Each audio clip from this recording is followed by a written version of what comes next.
Well. What the hell did I just watch?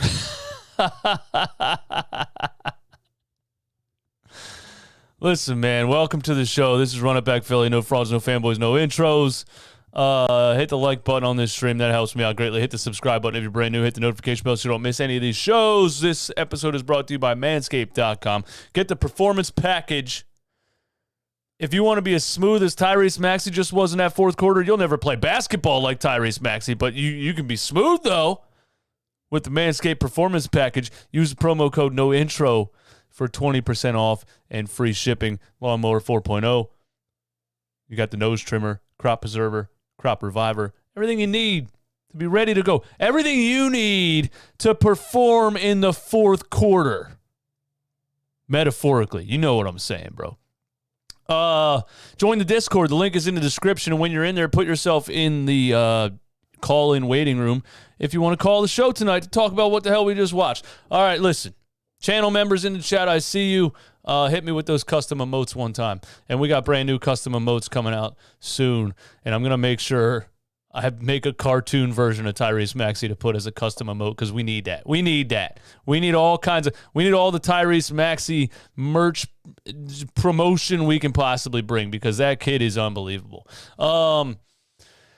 It's funny because in the Discord earlier, the shirt, she said, fine. My mom's in the chat. Everybody say hi to my mom. Hi, Mom. Yeah, this is the classic Fire Brett Brown t-shirt that I started wearing last year when I wanted everyone to fire Brett Brown. And people thought I was going to stop wearing it when he was gone, but I realized that Fire Brett Brown is a way of life. And it's going to come to Fire Doc Rivers also, but his reserves saved him some time tonight.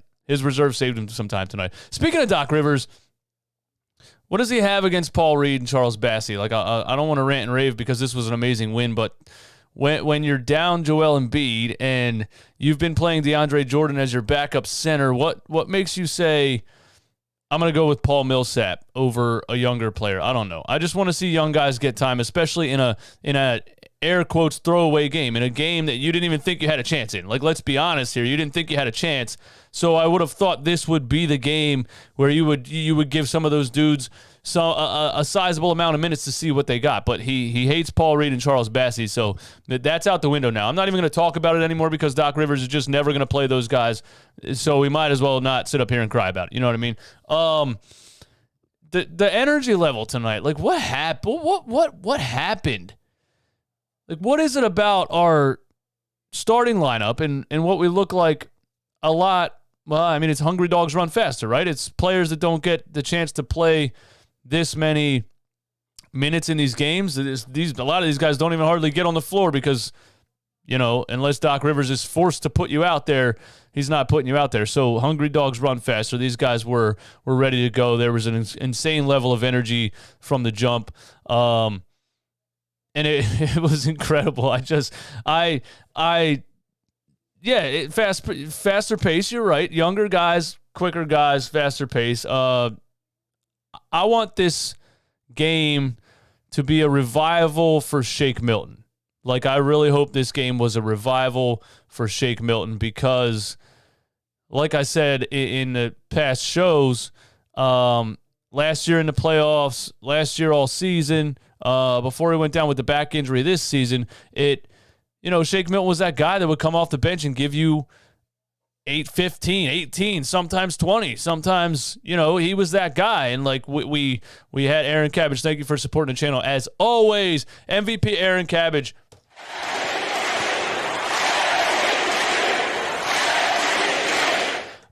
Shake Milton was that guy, and like when we talk about the bench with this team, we always had Shake coming off the bench. He was always that combo guard that could slow the game down and get a bucket off the bench and give you 13, 15, 18, and he really fell off. He had the back injury earlier this season that it took a long time. It felt like he was gone for most of the season. We wondered if he was ever going to come back. Then he comes back, and he just couldn't get in a groove. Doc Rivers doesn't help him out by playing him 0 minutes one night, by throwing him in for a random 4 minutes one night, then not playing him again for 3 games, then throwing him in for 9 minutes. Like, So Doc doesn't help him out. But in the third quarter of this game and the beginning of the fourth quarter, Shake Milton, his confidence level was, Jarrett, you never heard that saying that hungry dogs run faster? That's from Jason Kelce and the Eagles Super Bowl run. Shake Milton's confidence level was incredible to the point where he was calling for the ball. They were clearing out, and he was going one-on-one on Tyler Hero. I don't know if it was the second or the third quarter. Somebody remind me. But he gave Tyler Hero absolute bucket after bucket after bucket, broke his ankles and hit a mid-range jumper. I really, really hope this game revived Shake Milton to the point where maybe now he gets consistent minutes going toward the playoffs, and when the playoffs start, Doc's going to play 8 players pretty much. We know that. He's going to play a backup center. He's going to play George Niang, and he's probably going to play Shake Milton. So if you can get solid contribution from Niang, I don't know about DeAndre Jordan. I don't know.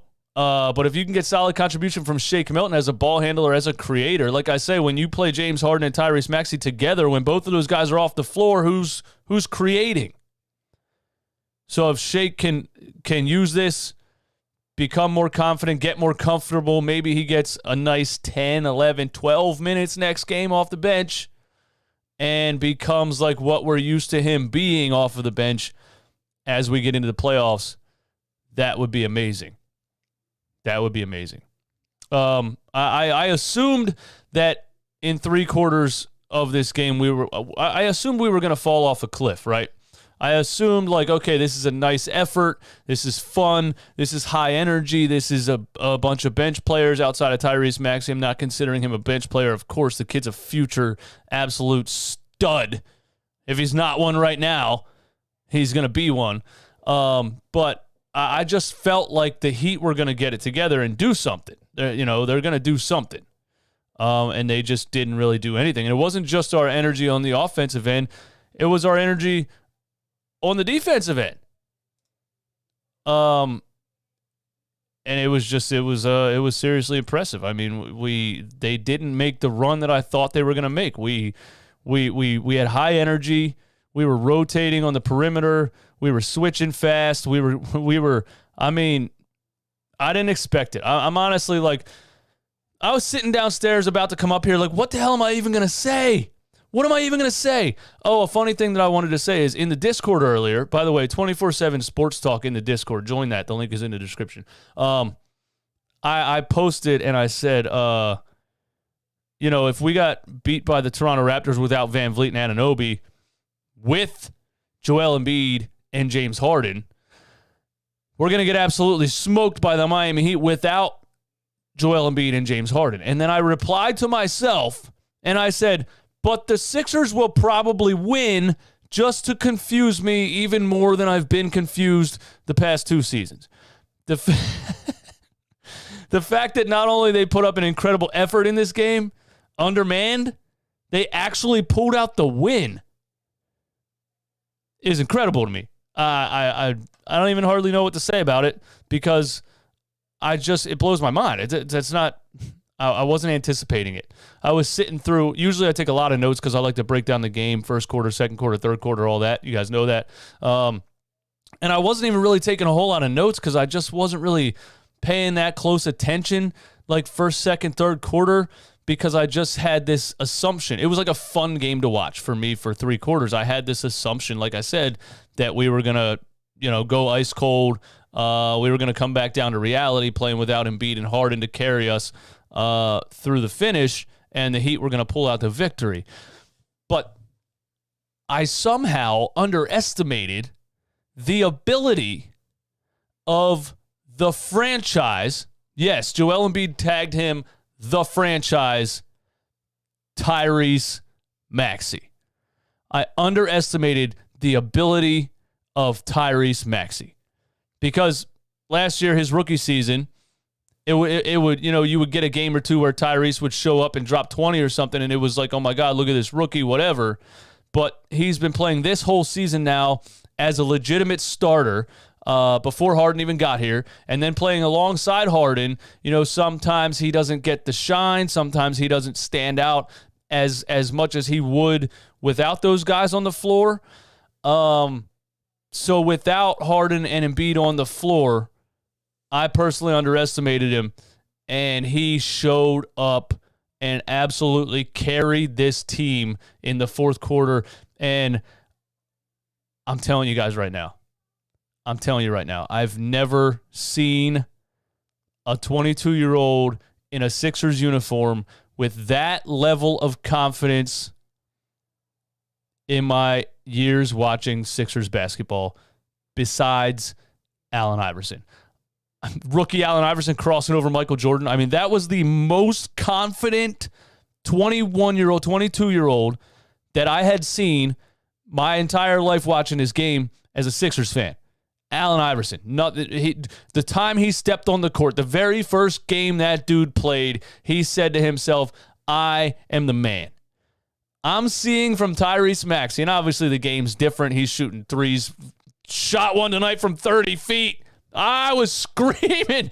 I just put my kid to sleep, and I'm screaming. Hopefully I'm not waking him up. This dude just gets the ball after giving them a couple of buckets, a tough finish and one, flexing in front of the crowd. And then he catches the ball about 28 feet from the rim and just pulls up.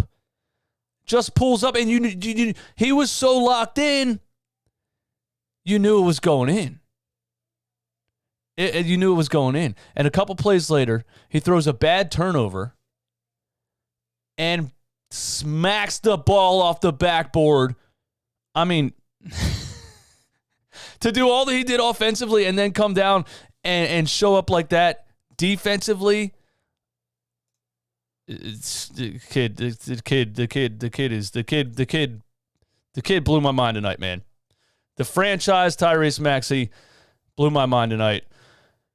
I'm going to break it down play by play because the fourth quarter was incredible. Tyrese Maxey was incredible. And then I'm going to take some of your thoughts on the Discord and then on the phone lines if we go there. Aaron Cabbage, again, man, thank you for supporting the channel as always. Whoever's idea it was to take your best 1v1 players, Shake, Toby, and Maxey, and switch them onto Hero and go at him deserves an award. We kept going at him in the fourth, and he could not stop anyone except Korkmaz. Tyler Hero was getting cooked. And it was play after play after play. I was shocked that Spoelstra didn't adjust once Tyler was getting cooked by Shake in the third quarter. In the beginning of the fourth quarter, I was shocked that he didn't try something different, maybe run a zone, do something like that. So he really just left Hero out there on an island to get abused. And, yeah, he couldn't stop anyone, and we kept attacking it. And Tyrese Maxey at the end of that game was just ridiculous. I got a shout out. For Furkan Korkmaz. Furkan Korkmaz, Doc was playing him over any other ball handler off the bench for a long time. He looked dreadful for a long time. And I'm not going to sit up here and act like Furkan Korkmaz is back. I know you guys in the chat are making sarcastic kind of jokes and things like that. Furkan Korkmaz is literally the streakiest basketball player I've ever seen in my life. Shake hitting a corner three like that. You see that form? He got the form going. He got the arc on the shot. I don't know what he did pregame, but I will say Shake Milton looks like he's 100% back. I will say that. Furkan had a great game, 18 points off the bench. It's just crazy that this, I start to feel like it's the coach. It's the coach not giving guys a chance. What are the odds we have a throwaway game that nobody thinks we can win, probably pretty much would guarantee, including the coaching staff, so they don't really implement a Doc Rivers game plan, and they win the game because you're just letting young guys out there play with no pressure.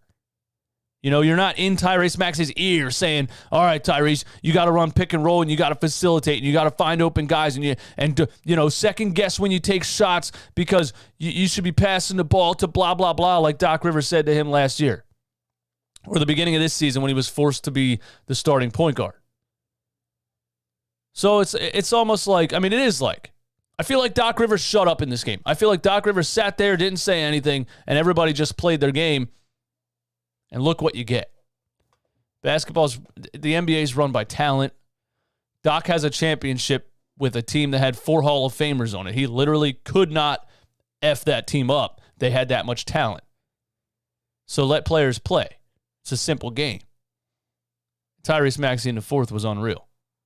Unreal confidence from him, man. The swagger, he is a star. He is a star. He is a star. He is a star. Calling for the ball, clearing guys out. Unreal. Unreal. And I will forever thank Daryl Morey for hanging up the damn phone every single time any GM even started to say the Tyrese Maxey's name. Every single time a GM started to say Tyrese Maxey in that Ben Simmons trade, he said, click. That dude knows talent, man. That dude knows talent. He knows talent. He knows talent. He stole James Harden from OKC when he was coming off of the bench. And that's one of the greatest players to ever play the game. And he drafted Tyrese Maxey, and he absolutely refused to trade him. He said, I will sit on Ben Simmons' pause for 4 years before I add this kid into a trade. So, say what you want about giving up Seth Curry, Andre Drummond, the Harden's shell of himself, whatever you want to say right now. The fact that Daryl Morey refused to give up Tyrese Maxey gave this franchise hope for 10 more seasons.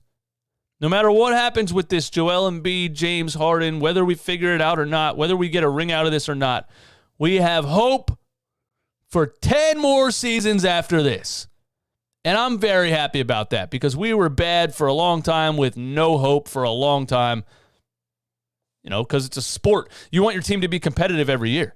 If you never win it, whatever. The 2000 to 2005 Philadelphia Eagles were a hell of a fun team to watch. They didn't win a Super Bowl, but every single year they were in it and they were competitive, and that's what you want, right? Obviously, you want a parade. But I think, there was a question one time, would you take 10 years of competitive play and never win a ring over winning one time? And I don't know, man. I like to be competitive every season. If you never win it, at least you're giving me entertainment all the way deep into the playoffs every season.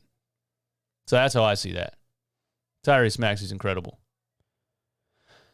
Jackson Watson, thank you for the support. I should have known not to bet against Tyrese. You bet against this. This is why I don't do it, man. This is why I don't do it. I do not bet. I don't bet for the Sixers. I don't bet against the Sixers. If I bet for the Sixers in a game that they should obviously win, they will lose. And if I bet against the Sixers in a game that they should obviously lose, they will win the game. So it's your fault for betting against the Sixers. It's definitely your fault. Sandy Wall says, great win. Just wondering why Harden wasn't in the building. He socializes with the players after a loss but doesn't show up to support tonight. Harden wasn't in the building. He was on, he had a night off. They keep saying for this hamstring, whatever. I just think it was, look, I don't know why we played Harden and Embiid last night. If you were looking at a back-to-back, which also tells me, this coaching staff still doesn't have much of a game plan ahead of, in the moment. How did you look at this back-to-back and say, I'm going to play Harden and Embiid against Toronto and rest them against the Miami Heat? Because the Miami Heat are a team that you would want to gauge. You want to gauge your team at full strength versus them to really see where you are, right? Or there's a conspiracy that the Sixers do not want to end up as the second seed in the East because chances are they would play the Brooklyn Nets in the first round and get smoked. Quite possibly. Not saying they don't have a chance at all, but there's a conspiracy that the Sixers don't want to be the second seed in the East because they don't want to see the Brooklyn Nets in the first round of the playoffs. So maybe that's it too. Maybe they actually tried to lose this game by sitting Joel Embiid and James Harden, but they forgot to sit Tyrese Maxey. He's a stud, man. Oh, what a kid, man. What a kid. What a kid. He's flexing. He's smiling. He's so genuinely happy and nice and having fun and I just love the kid. I want to give him a hug. He's like a nephew to me. You know what I mean? I'm just so proud of him. So proud. Sandy Wall says, "Great. Why wasn't Harden in the building? I actually was listening to Philly Sports Talk Radio today, the Mike Missinelli show. Commercial came on actually that Brooklyn Chase was at Delilah's tonight. So I would bet money that's where your boy Harden was."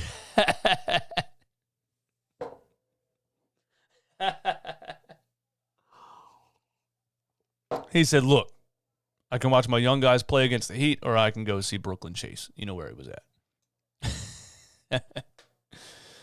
Oh man! All right, let's break down the fourth quarter here. I'm just gonna skip right to the fourth quarter. Why not? Well, it's the third quarter. Okay.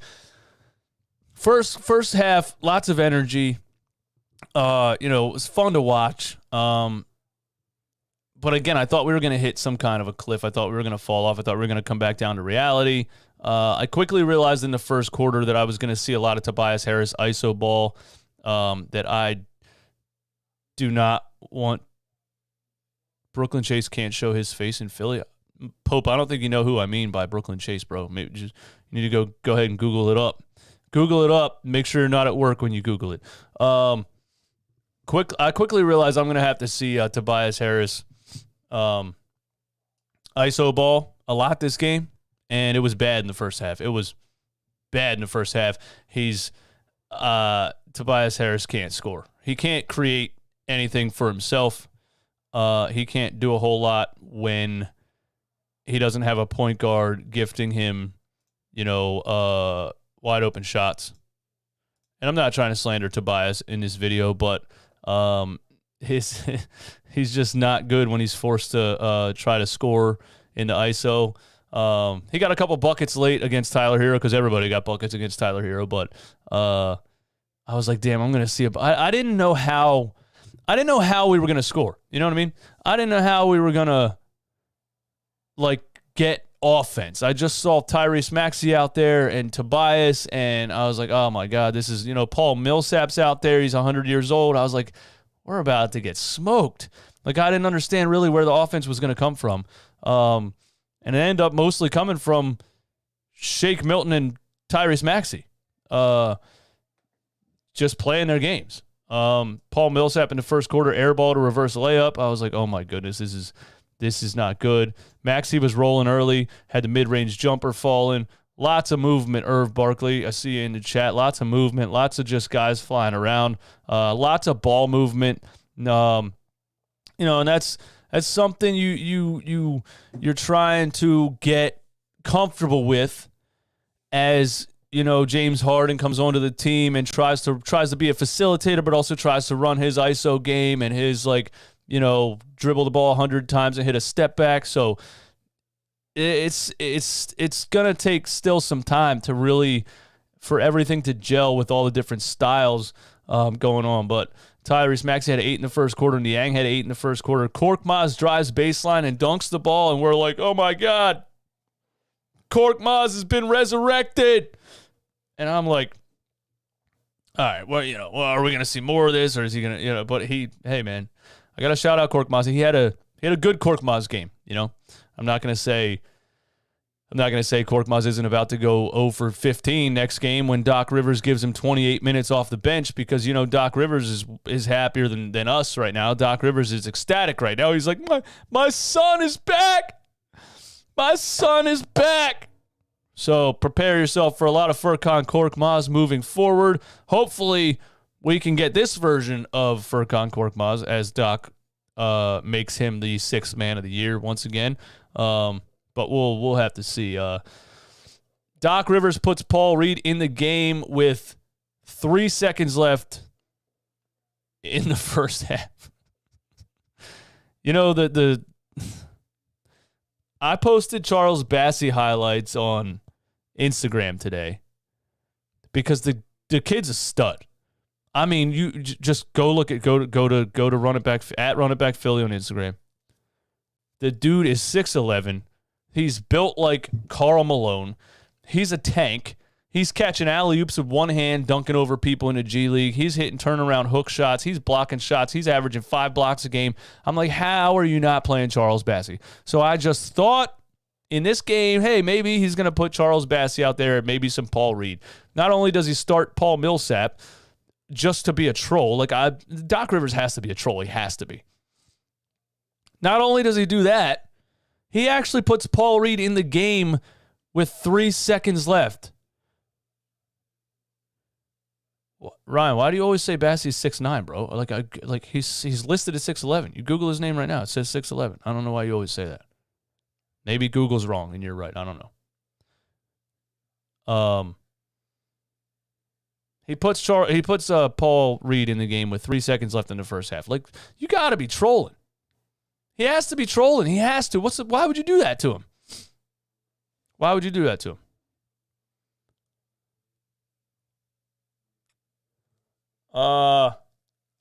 We go on an 8-0 run to start the second quarter. Still looking good. We start the third, okay? Not looking good to start the third. So this is where I think we're coming back down to earth, all right? George Niang shoots an air ball. Tobias Harris drives to the rim, misses an absolute bunny right next to the rim, as he always does. The fans boo him because Philly likes to boo Tobias Harris. And the Heat go on a 10-0 run. Tyrese Maxey hits a ridiculous Euro step, misses the finish, but gets the foul. And Shake Milton gets a strong putback on his own missed layup to finish the third quarter. So I'm still sitting here like, damn, we're really competing. We're really competing. The fourth quarter, Shake just starts cooking. And it's like, it's beautiful because it's like you're sitting here like, wow, Shake is back. Shake Milton is back, ladies and gentlemen. Shake Milton is back. And it gives me hope for the playoffs because, I'm sitting here saying we don't have enough depth for the playoffs. We don't have guys that can come off the bench that can, during that Doc Rivers end of the third quarter into the fourth quarter segment where Doc Rivers puts a bunch of death lineups in there. All these previous games make me think that we don't have enough, and we're going to get killed in that third quarter, fourth quarter by other teams' bench lineups. But this gives me hope because if you can get Shake Milton back to a confident level, performing like he performed in this game, at least just for a solid 10 minutes at the end of the third or whenever Doc really goes heavy on the bench, we can have a more balanced team than we've looked recently. Shake Milton breaks Tyler Hero's ankles and hits a no-look pass. He throws a no-look dime to Korkmaz under the rim. I mean, it was a no-look when you saw the replay. Like, that's the level of confidence Shake Milton started to have in the fourth quarter. It was great to watch. And then Maxey takes over. The mid-range jumper, drive and finish high off the glass. Furkan hits a three to put us up by 1 with 4 minutes left. Tobias Harris, of course it was on Tyler Hero, but Tobias Harris for the first time, I don't know, this whole season, creates his own shot. ISO Tobias. Tobias Harris scored points in an ISO situation. Kyle Lowry gets mad that Shake Milton is cooking everybody and pokes him in the eye. This kid just has bad luck, man. Gets kneed in the back like months ago and is out for how long. Comes back and gets poked in the eye, loses his contact. And then just Maxey takes over. The and one puts us up 5 with 2 minutes left. Then he hits the sidestep 3 with the clock running down. This is the thing about the 30-footer that he hit. The sidestep 3 with the clock running down puts us up 8 with 1:30 left. I thought that was insane. as far as his level of confidence. I'm like, this kid is he has ice in his veins right now. He's ice cold right now. He's so locked in right now. He hits the sidestep three with the shot clock running down to stab the Miami Heat in the heart. And then the next possession, he just pulls up from 30 feet Steph Curry range and drills it. And then comes down and blocks a shot off the backboard.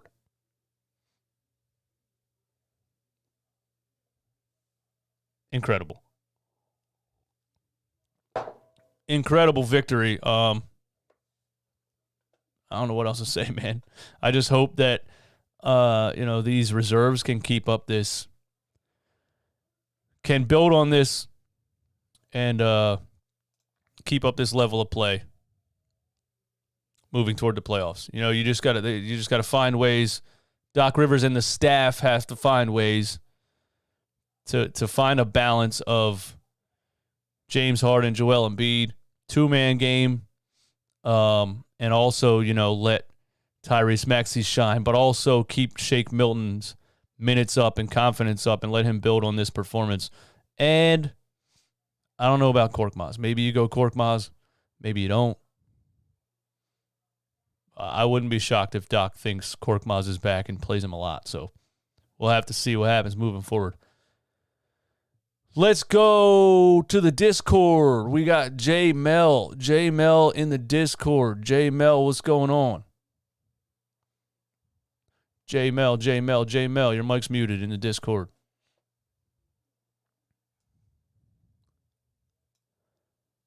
J Mel, what's going on, man?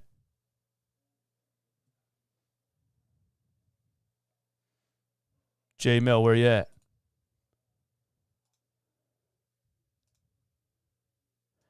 J Mel in the Discord one more time. J Mel not working in the Discord. EH2141 in the Discord.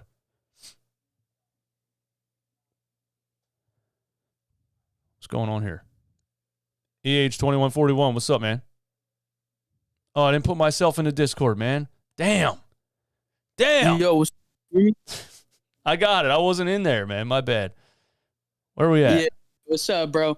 How's it going, man? Bro, everything you said tonight has been so on point. Everything about Tyrese Maxey giving us hope for the next 10 years, that's exactly what I was thinking. Like, when we don't have Harden, when we don't have Embiid, we're gonna be looking at Tyrese Maxey as the guy carrying our franchise, man. This guy was locked in tonight. He did whatever he wanted to.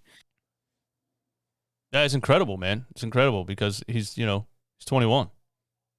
Dude, exactly. Like, I was like, you're really going to do that? Like, he was standing so deep. I was like, no way he's pulling.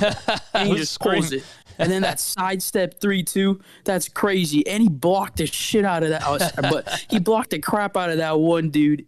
Like, that dude's like 3-4 inches taller than them. And he just said, nah, get that out of here. He's literally putting the team on his back. Like, we have a guy that could do that. We need to be using him like that, even with Harden and Embiid out on the court. We need to run through Maxey a lot more than we do. Yo, right. Excellent point, man. Excellent point, because when we played some of these good defenses, and they double Harden real quick, and they fly around the screen, and then they double Embiid real fast. Like, we got to have sets where we say, okay, Harden, go stand in the corner, let Tyrese Maxey run the game from the top, because they're not going to defend him like that, and he can make things happen too. So yeah, you're absolutely right. We need to use Tyrese Maxey a lot more in controlling the offense as a second option. Dude, exactly. Everyone talks about Harden helping our team, helping our offense, helping Tyrese and stuff. Tyrese can help Harden, bro. He can draw so much attention away from Harden and let him cook by himself. Like, we don't even talk about that part of it. Yeah, I agree.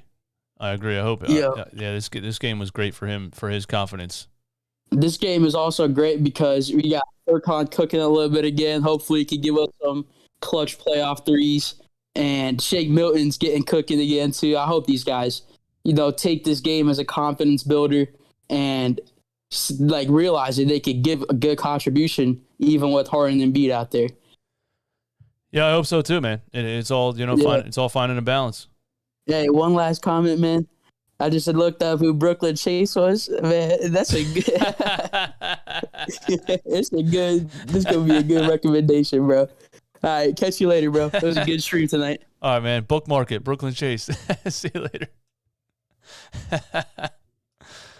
J Mel in the Discord. Let me get you this time. J Mel, what's going on, man? I didn't have myself in the voice chat when I tried you last time. You got to unmute yourself if you're there. And J Mel's not working in the Discord, man. We'll go to Danny Hilt. Danny Hilt. Wait, there's J Mel. There's J Mel. J Mel, what's going on?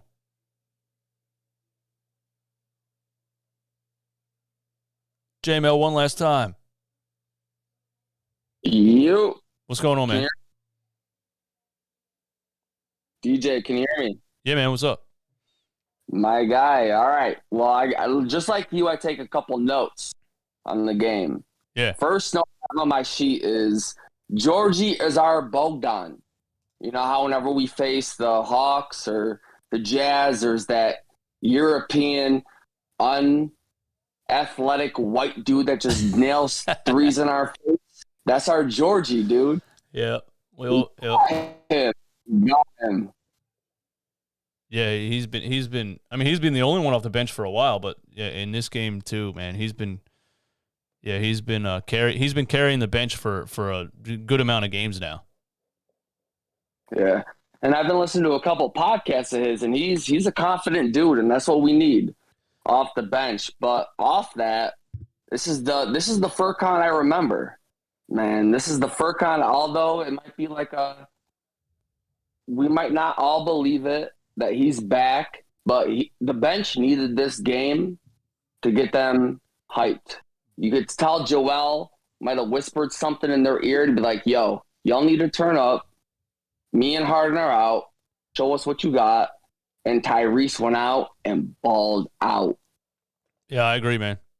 Yeah, I agree. This is great for the bench's confidence because for the past how many games now, man, they've just looked like as soon as there's like 4 bench players on the floor, there's just no production at all. So this is great for their confidence. I hope they keep up that energy when Doc starts to throw guys in there and stagger different lineups. And do I get a chance to complain about Tobias? Is this like the Tobias complaining hotline? Absolutely. This is always the Tobias complaining hotline. This is forever the Tobias complaining hotline. Well, it's going to be over soon. There's absolutely zero chance of him being back on this team next year, just money-wise. You wouldn't do that. So we can complain about Tobias until he's gone this offseason. I really don't care. DJ, I played basketball until modified. Modified in New York is middle school. I can tell when this guy is getting ready to pass the ball. I know when this guy is getting ready to miss a three-pointer. Oh, yeah. I can tell every single move that this guy is about to put on before he does it. And he gets paid $37. Yeah, I mean, like I say a lot, I don't hate Tobias Harris. He's a nice guy, and he's just not that good of a basketball player. But, you know, if somebody walked up to you, if you're making $20 an hour at your job, let's just say as an example, and some guy walked up to you and said, hey, listen, man, I'll give you $50 an hour to do your job today and don't change anything. And you'd be like, hell yeah, I'll do that. I'll take more money. Why wouldn't I do that? Don't expect any more out of me. I'm still going to do the bare minimum because I hate this job. You know what I mean? But, yeah, you would take more money. So I don't hate him for it. He's just not. He's never going to be a max contract player.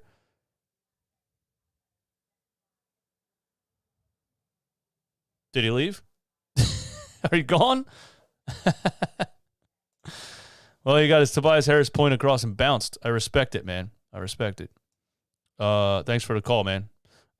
Anyone else, man? The Discord link is in the description. All you do, you click the link, you sign yourself into Discord, and you click on the on-air section, and you're in there, man. Danny Hilt, what's going on? What's going on, man? What's up?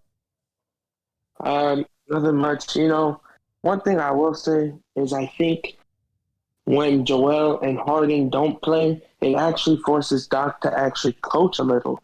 Because I think that's why Harden kind of likes him. Because when he's in the game, he can kind of like just Doc is just kind of like, hey, go out and do your thing. I'm not going to bother you. I'm not going to coach. Just you do what you want. Yeah, I think you're right. I think that's a really good point, man. Thanks for that point. I think that's a really good point. Doc really, and you start to notice it in the second half a lot. Like I say it a lot. Like the first half, there's a lot of action. There's a lot of plays being run. There's a lot of things going on that were pre-planned. And then like the second half is just James Harden ISO and Joel Embiid ISO, and they're not really doing anything creative. They're just Doc's like, here, take the ball and go in. Yeah, I mean, like, honestly, like, the game plan isn't even that hard to really think about.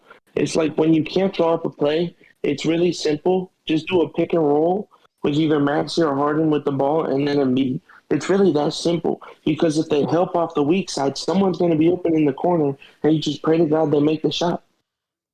Yeah, absolutely. I say it all It's the time. legit high school basketball. Yeah, it's a simple game. Doc Rivers overcomplicates the hell out of it a lot because he thinks he's a genius. Yeah, I agree. I just hope these bench players look like this moving forward. It's I mean, obviously it's hard to predict, but I mean, definitely. I think this was like a confidence boost. I mean, I kind of wish it was flip-flop where we play the bench against Toronto and then rested. I mean, I'm started and beating Harden for this game, like you said earlier. But, they do everything ass backwards here. So that's facts, man. But this is an incredible win, though. This is an incredible win. We'll enjoy it while it's here. This win reminds me a lot of that Memphis Grizzlies win. That one time. Yeah, it reminds me a lot of that win. Yeah, man, I agree. All right, it was good talking to you, man. Have a good night. Yeah, man, thanks for jumping in. Take it easy, man. Yeah, great win. Great for the confidence of a lot of these guys that haven't been getting minutes. Shake Milton especially. This game is incredible for his confidence and getting his game back and getting comfortable and feeling like just confident, just getting the ball in his hands and saying, all right, I can score. I can score right now in an NBA game. I can score right now against the Miami Heat, a top 5 defense, the number 1 seed in the East. I can go get a bucket when you guys need me to get one. And that's what you need off the bench, especially in the playoffs when things get chippy and you need to give guys a rest, and Shake Milton's the only ball handler out there. That's what he was doing last year. In the playoffs last year against Atlanta, and then Doc was like trying to choose between him and Tyrese Maxey at the time, and it was obviously weird the way that he did it, and then randomly went with George Hill in Game 7 for absolutely no reason whatsoever. But hopefully we can get the 15 points off the bench version of Shake Milton sooner rather than later, because this game was amazing for his confidence. John Mack, thank you for the $5 super chat. Sad to say, may need to bring Maxey off the bench. It's critical in the postseason. He will still get 35 minutes. Even before the James Harden trade, I was saying that, and people hated that I said that, but I was saying that before the James Harden trade. I was like, just bring James in and bring Maxey off the bench. I know Maxey's a future stud, but you're not bringing him off the bench because you're undermining him or chopping him down or anything. You're bringing him off the bench to balance your team and your rotations. Although I also feel like Tyrese Maxey feeds a lot off of James Harden and benefits a lot from being on the floor with James, and you saw that in the first 4 games that they played together. Tyrese averaged like 25. He had 33 in one game. So I don't really know the correct answer to that. All I know is that Doc Rivers has to find a way to stagger guys. And, you should never have, I feel like you should never have, all right, you should never have one of Tyrese or James on the floor at all times. Like, there should always be at least one of those two on the floor. Those guys should never be on the bench together. There's times where he has Embiid out there with nobody. There's times where he has Harden out there with 4. Like, there's just he has to pair guys up the right way. And pairing Tobias Harris up, you got to be really strategic with it, because Tobias is only really beneficial with a ball creator, with a point guard, with a creator that can set him up on the floor. So if you put Tobias out there with 4 bench players like he was doing for a lot of this season, that doesn't do you any good either. So the staff has to be creative with the lineups. I mean, that's any team. trying to figure it out. But if the most simple way I'm looking at this team right now is if you're running an 8-man rotation in the playoffs, can you get 3 bench players that give you a decent output? You know, can you get 10 from Niang? Can you get 10 from Shake Milton? Can you get 10 from somebody else? Can you get 30 off your bench?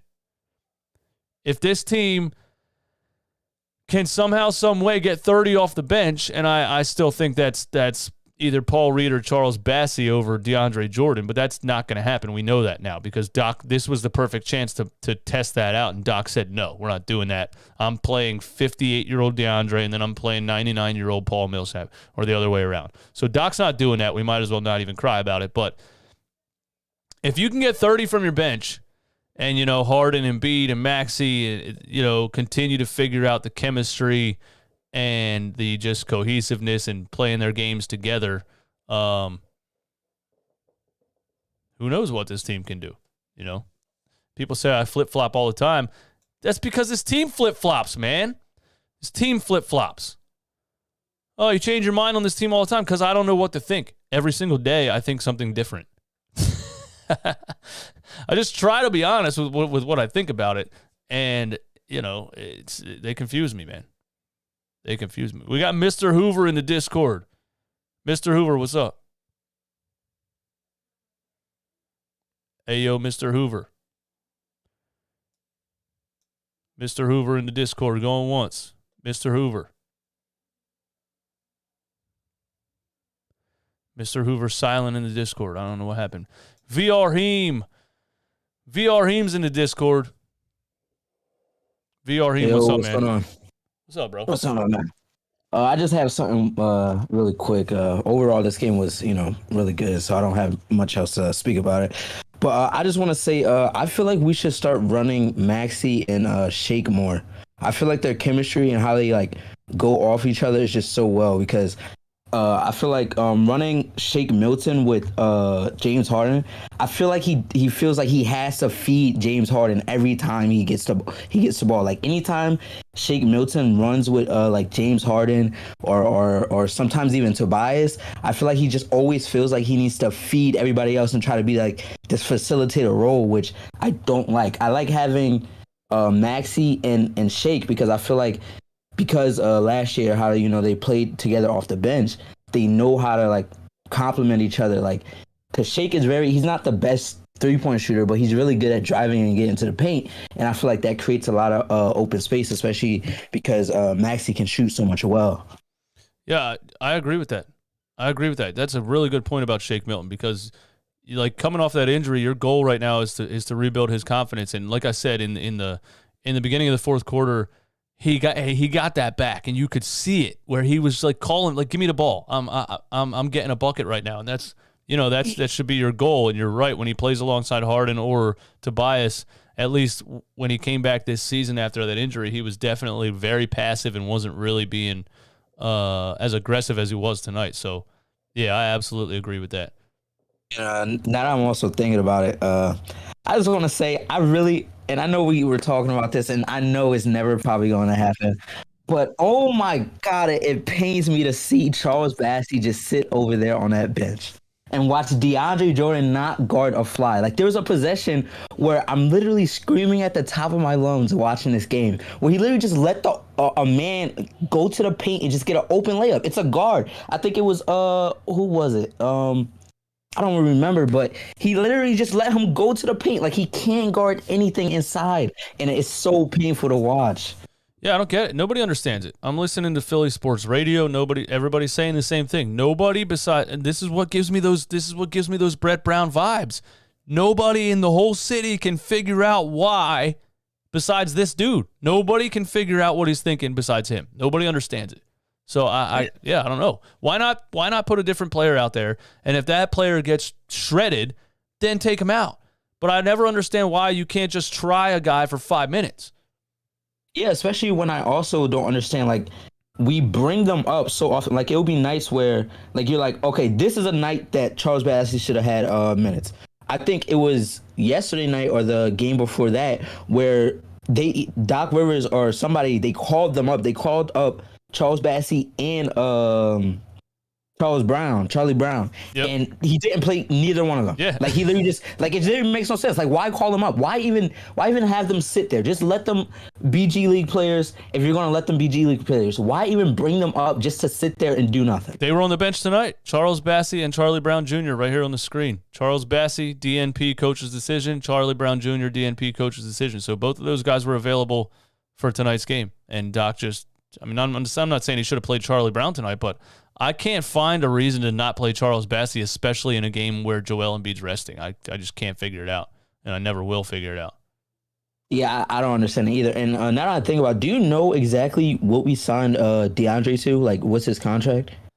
No, I think it's just a 1-year veteran minimum. 1 year. So do you think, like going into the offseason, whether or not we win a championship or not, like, do you think Daryl Morey would re-sign him, or we just waive him? No, I don't see that happening at all. Even if Doc Rivers thinks he still has something left, I think Daryl Morey is actually a very level-headed like basketball fan. I think he looks at the game and really like he sees what we see. I think Doc Rivers is a borderline like sociopath, narcissistic, like doesn't really see things clearly, just sees things his own way, and it's obvious when you look at things like this. So, no, I don't think anybody would. I don't think anybody would be like, yeah, we need to re-sign DeAndre Jordan. You can get this level of production from. You could draft somebody in the second round, like Charles Bassey. Yeah, exactly. But all right, I appreciate it, man. Yeah, man. Thanks for calling. Later. Shout out to VR man. Always good calls from him, man. Shout out to him. Bravo Carlos, man. Thanks for the support. $5 super chat. If we can get this or something even close to this effort from the other guys and the coaching staff, we will be okay. Let's hope and pray.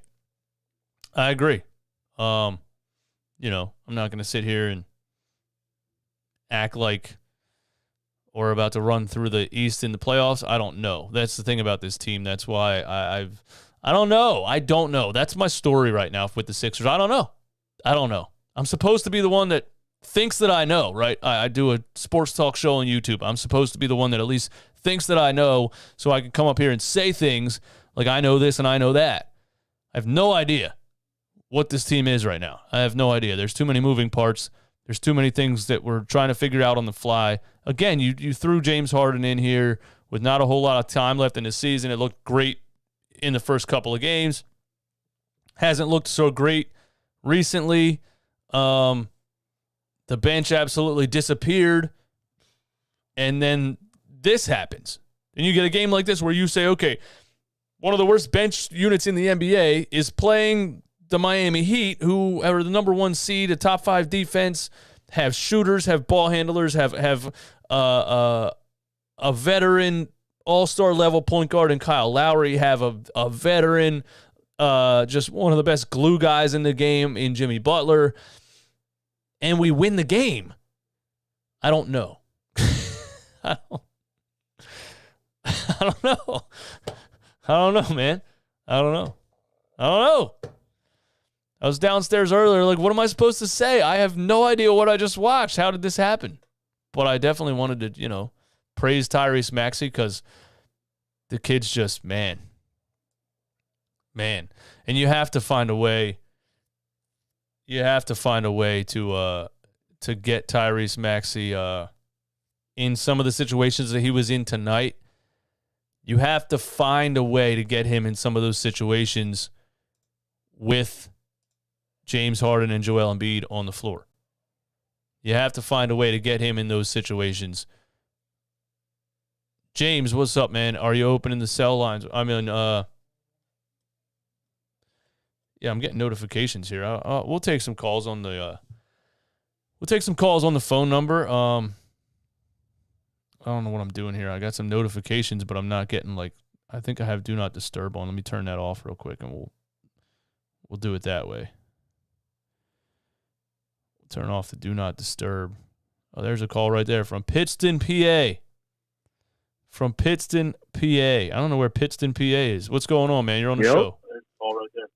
Pittston, PA. Yo. Wow. What's up, man? Let's go, Philly. Wow. What's going on, man? Philly all the time. Yeah, man, I agree. All right, man, you're not saying anything. I had to bang on you. I don't know what you want. I don't know what you want me to do, bro. I need you to say something when you call. You got to say something, man. I agree. Let's go Philly. What do you want me to say? Call into the show and say something, bro. Oh, man. What's going on? You're on the show. What's up, dude? So, man.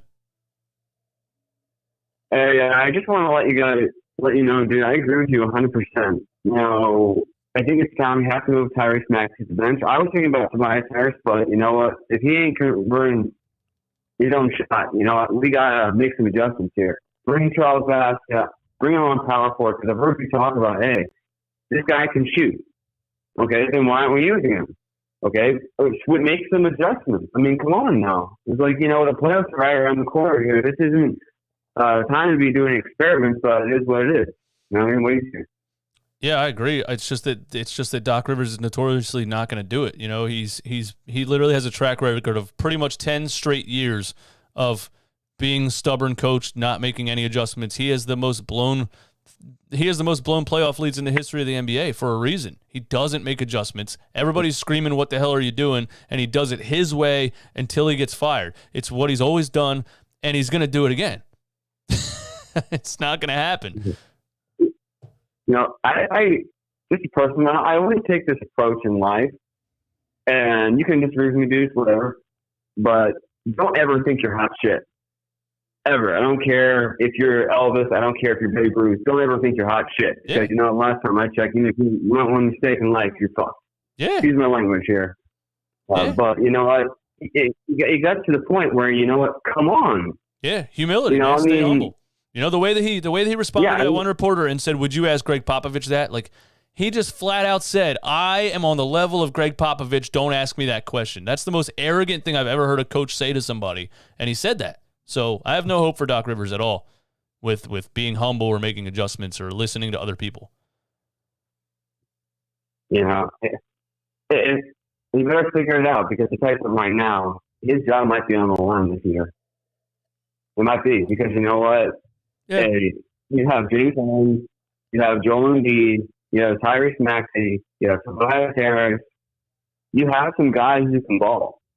And the reason you are losing games is you don't want to make adjustments. Yep. I mean, I agree. I agree, man. It's stupid. Let me ask you, would you put Tobias Harris on the bench and put George Niang?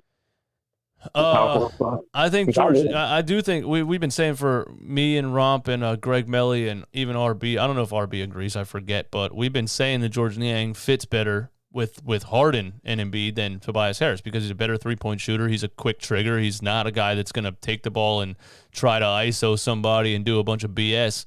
But I don't. At the same time, like, how does it benefit Tobias by bringing him off the bench? Like, realistically, I'd want to just get rid of Tobias in general, and I want to trade him in the offseason, because I don't think he fits really. There's no real good role for him. That's what I think. Yeah, so I don't know. Do maybe a Laurie McKinney? What's up? Would you like maybe a Laurie McKinney trade? Because I've called the show a few times before. I was one time I asked you about like Laurie McKinney. Would you do maybe a Tobias Harris Laurie McKinney trade? Because Laurie McKinney, he can shoot. He's a stretch four. Yeah, I would absolutely do that, but there's no reason for the Cavs to do that. You can't trade Tobias Harris. He's a max contract player that's not even close to. I mean, he's not even an all-star, and he's getting paid LeBron James money. There's no reason for any other team to give you anything for Tobias Harris. I got you. That's where I'm at. Well, we'll see what happens, dude. Yeah, man. Maybe we'll get Dennis Schroeder. I don't know. Well, I'll let you go. Keep up the great work. Doing awesome job. Hey, thanks for the call. I appreciate it, man. Thank you. Yeah, a lot of, we go through scenarios all the time. Who would you trade Tobias Harris for? You can't. Nobody's giving you anything of value for a guy that's getting paid that much money who can't. You put Tobias Harris on the floor with you put Tobias out there with the bench, he's not giving you anything. He can't create his own shot. He can't. He did it tonight one time against Tyler Hero, and I was blown away. Tobias benefits from a point guard setting him up, getting him going around a screen or freeing him up in space by drawing the defense and things like that. But nobody's like, yeah, I'll give you this player for Tobias Harris. If he was on a fourth option type of contract, if he was on a Will Barton contract or whoever, throw somebody out there that's a fourth option. If he was on a contract that made sense, sure, you could move him. He's not on a contract that makes sense. He's the second highest player he's the second highest paid player on this team besides James Harden. He's paid more money than Joel Embiid. Joel Embiid, guys, think about that for a second. Joel Embiid, the leader of this team, the superstar, the MVP candidate, one of the best players in the entire league. Tobias Harris gets paid more money than him. You can't trade that contract. You just can't.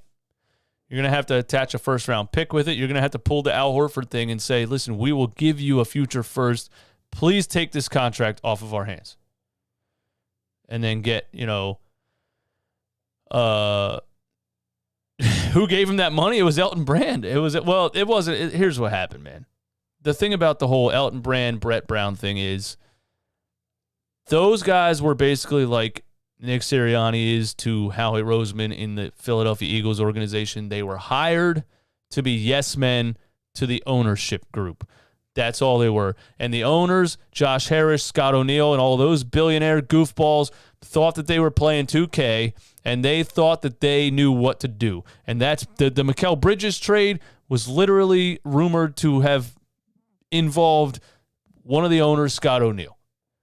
These guys thought they were playing 2K and they could, I want that guy and I want this guy, and tell Elton to get this guy and tell Brett to do this and do that. And then they realized this is all going to go up in flames because we don't know what we're doing. So we have to get Daryl Morey. We have to get an actual GM that knows what he's doing, and we have to finally take a step back and let him handle the situation. And we're not going to fire Elton Brand because we feel bad because it wasn't his fault because we were telling him what to do.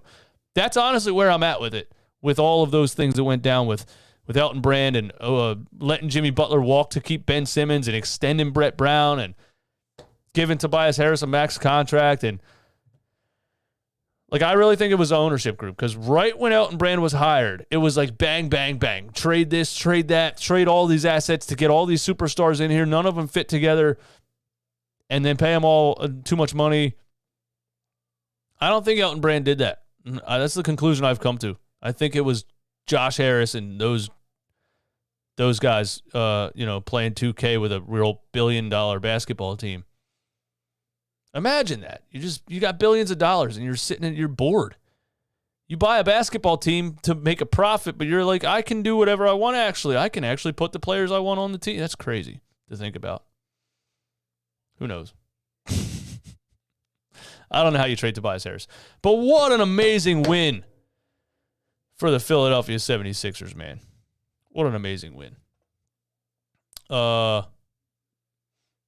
Mr. 89, thank you for the $2 super chat, my man. My favorite win of the Sixers season this far. Your favorite win, man. We got a call from South Bend, Indiana. What's going on?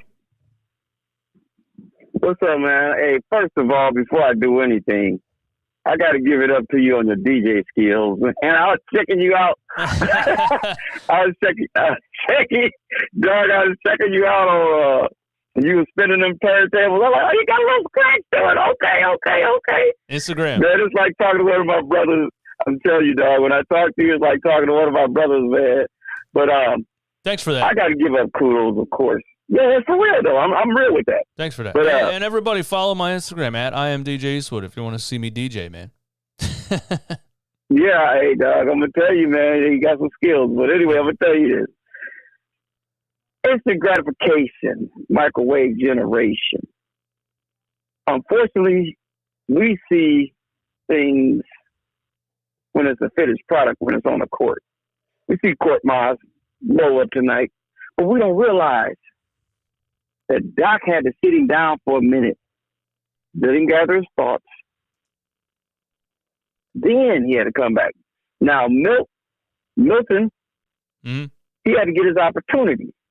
He got his opportunity. He shined. We've seen it before.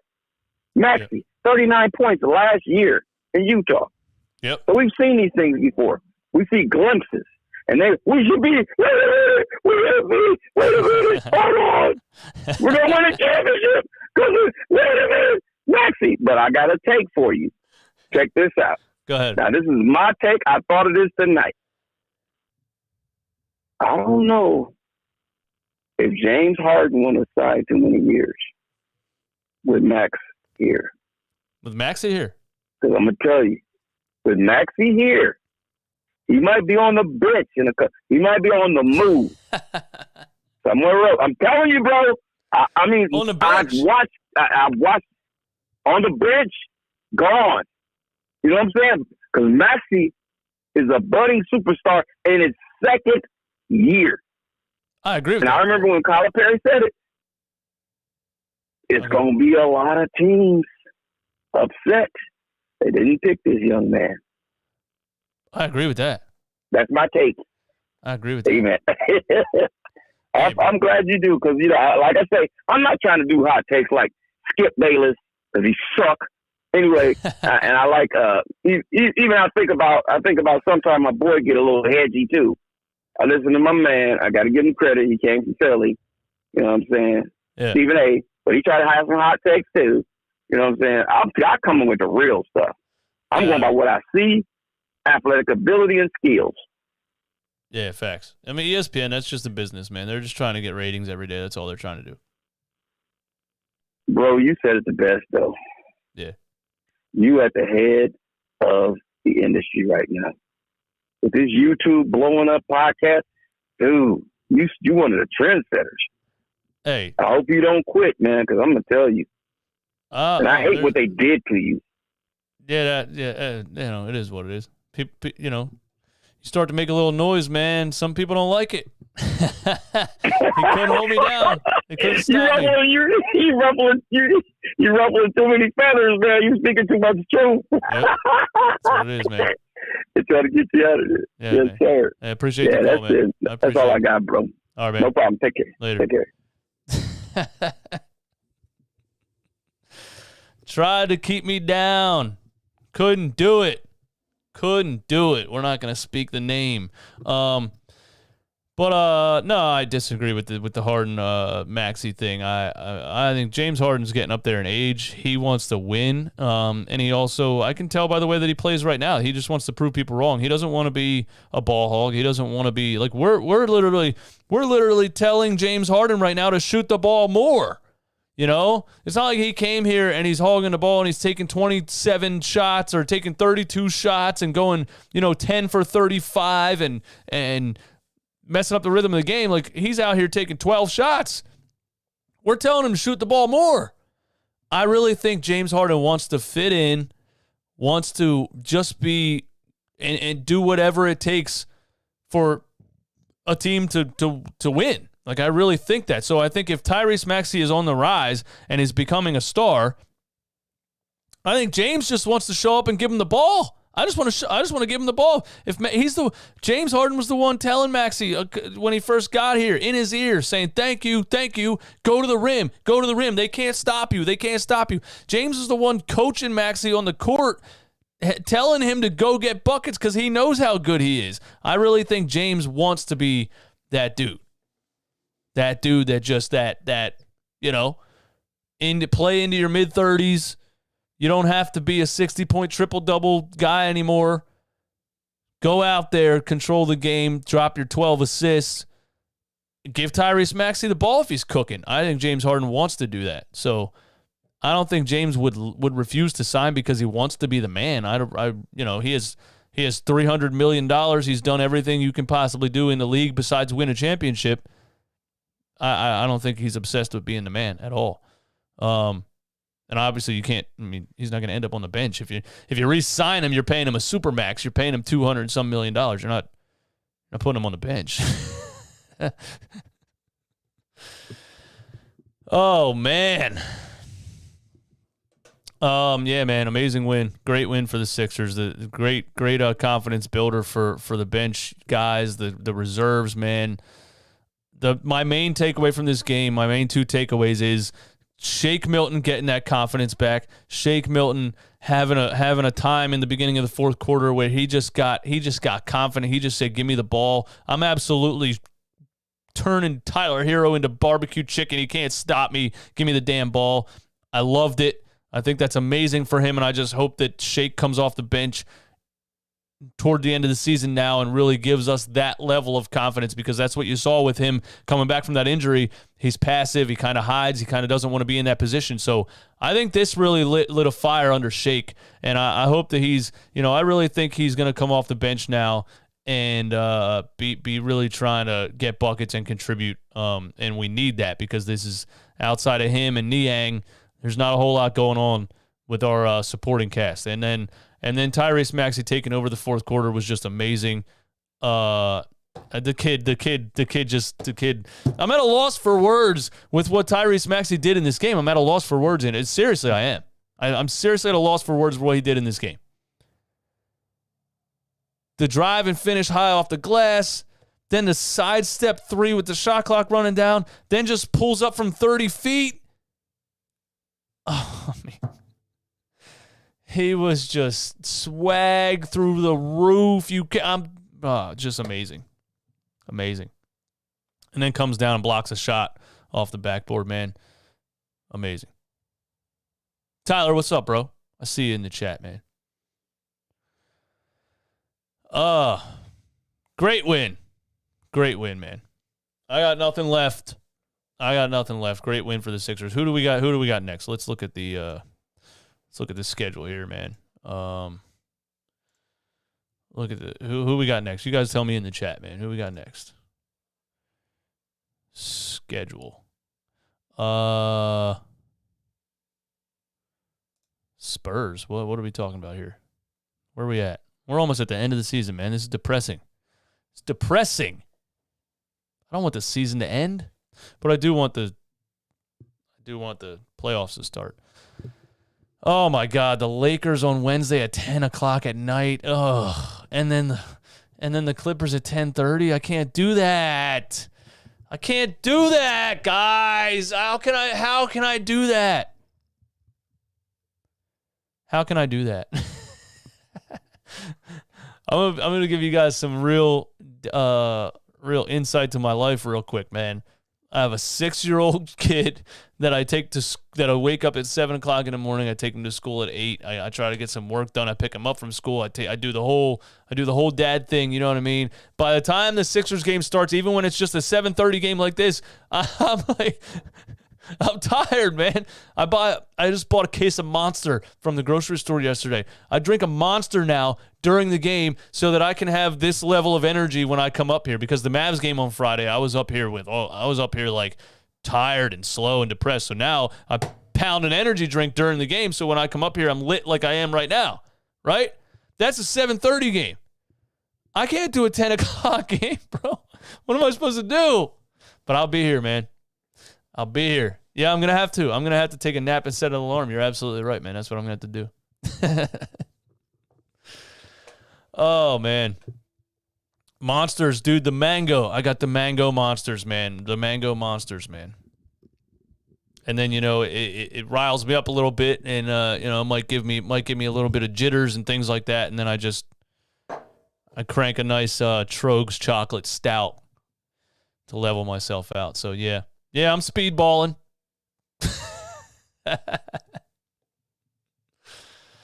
All right, man. Amazing win for the Sixers. I'll see you guys soon, man.